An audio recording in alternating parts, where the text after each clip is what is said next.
areas in different parts of the country, different regions, periphery areas. The empowerment of women as another important area, focusing and targeting children as the future. These have been some of the important dimensions considered in this transformation.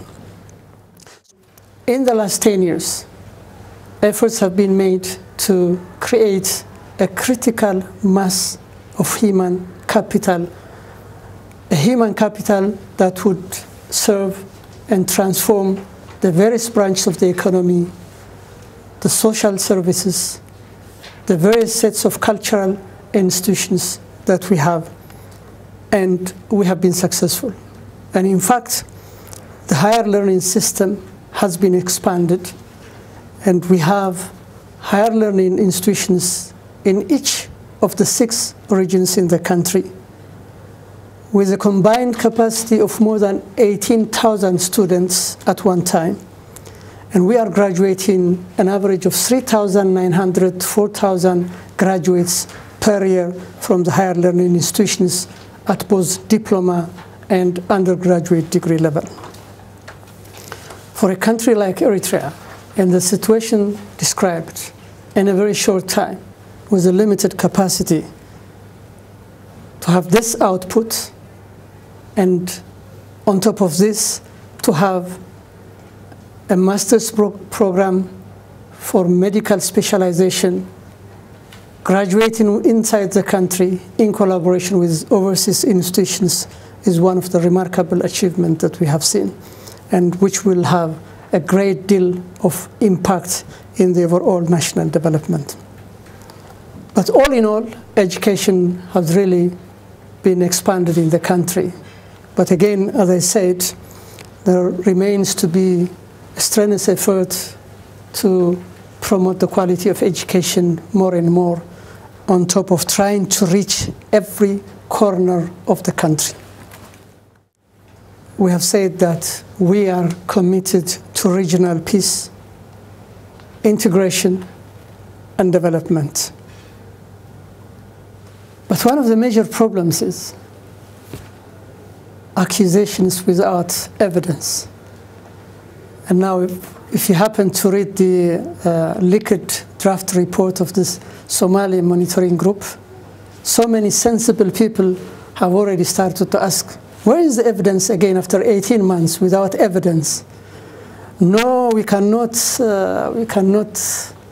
present evidence in this report because there could be some 1, 2, 3 people who could be implicated and will be a danger in their security, a danger to their security, while you are endangering the security and the future of more than 4 million people in Eritrea, endangering the future of a whole generation in Eritrea.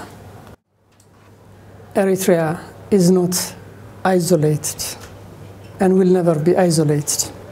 Of course, we do have a problem with the United States, and the problem is the United States is having problem with Eritrea. We have said this again and again.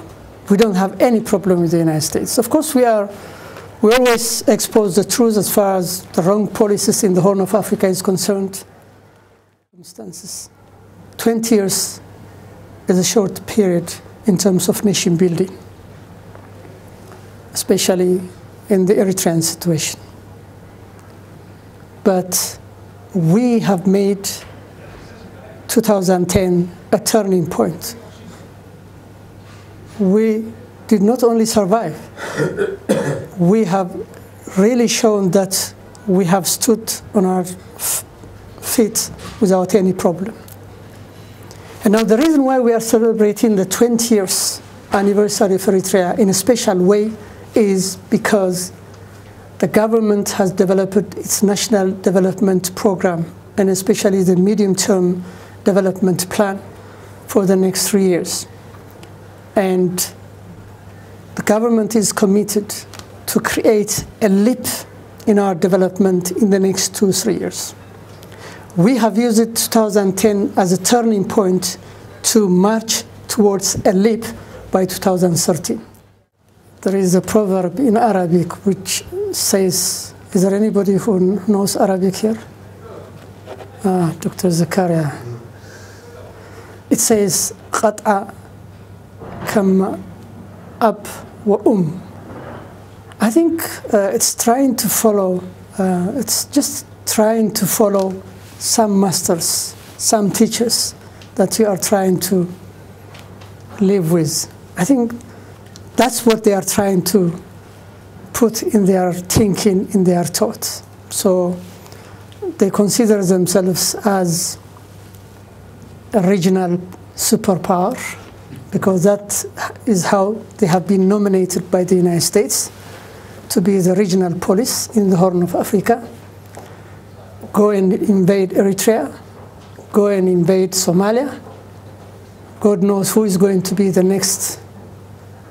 So there is this thinking in the first place, which hasn't been remedied.